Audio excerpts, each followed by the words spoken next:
Hello, friends. Thank you for joining me today at Shepherd My Heart. My prayer for you is that through our time that we spend together, that you would have a greater understanding of who God is and a hunger for His Word and to spend time with Him.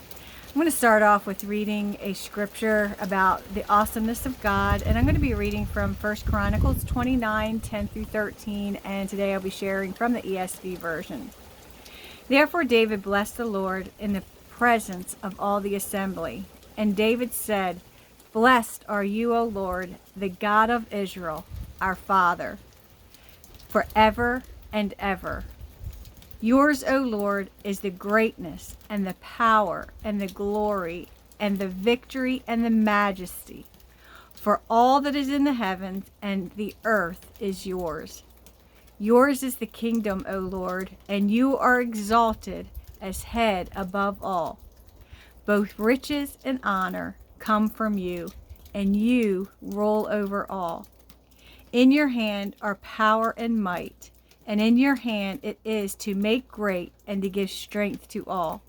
And now we thank you, our God, and praise your glorious name. This is our Father.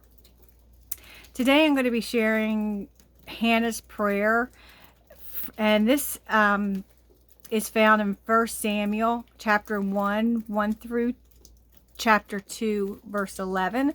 I'm not going to be reading all of that today, but I do encourage you to read this passage of scripture to get to know Hannah, and you may see yourself in some of these things that we share today.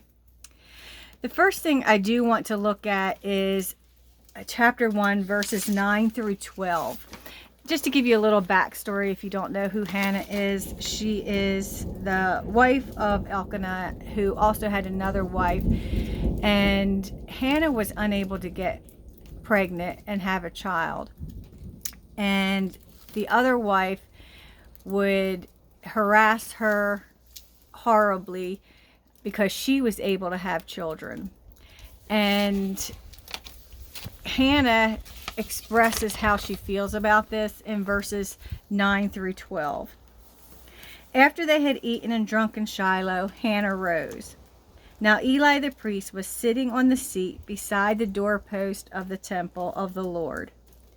She was deeply distressed and prayed to the Lord and wept bitterly.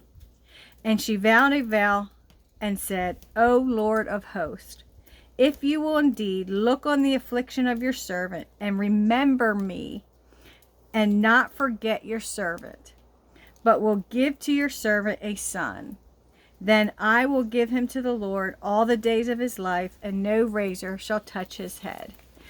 The things that stick out to me in that part is that she was deeply distressed. She wept bitterly, and she was afflicted. And who does she look to? She looks to the Lord of hosts, her warrior, the one who can meet her prayer. And then verse 16, she also shares about what she's feeling. She says, do not regard your servant as a worthless woman, for all along I have been speaking out of my great anxiety and vexation. And prior to that, in verse 15, she said that she was a woman troubled in spirit. How many of us have felt that way? You know, we come to this place where there just seems to be no answer. And she goes on, Eli, seeing her praying, once he understood what she was praying for, says in verse 17, go in peace, and the God of Israel grant your petition that you have made to him. That is what happens when we come to the Lord, when we seek him, when we spend time in his presence, we find the peace. And it says, as you continue on, that she went her way and ate, and her face was no longer sad. When we spend time in the presence of God with our pain and our grief, Even though we may not always get the answer that we want, what we do get is peace, and we get to know our Father. And in verse 20, it says, and in due time Hannah conceived and bore a son. This is what God has been teaching me about my prayers, that it is in due time, that I submit my prayers to the authority of God, and that the times and seasons are in His hands. And I can know that He will hold my times and seasons in His hand, in His authority, and it will come to pass what is His will for me, and His will for me is good. And we see the result. Hannah did have a son, and she named him Samuel, and Hannah gave him to the Lord. I can't imagine what that was like for her first son, her firstborn child, to have to release him back to God. But that is what God calls us to do in our prayers. In what the answer to our prayers is, that it is returned to Him to bring honor and glory to Him. And we look in chapter 2, verses 1 and 2, and it says, and Hannah prayed and said, my heart exalts in the Lord. My horn is exalted in the Lord. My mouth derides my enemies, because I rejoice in your salvation. And verse 2, there is none holy like the Lord, for there is none besides you. There is no rock like our God.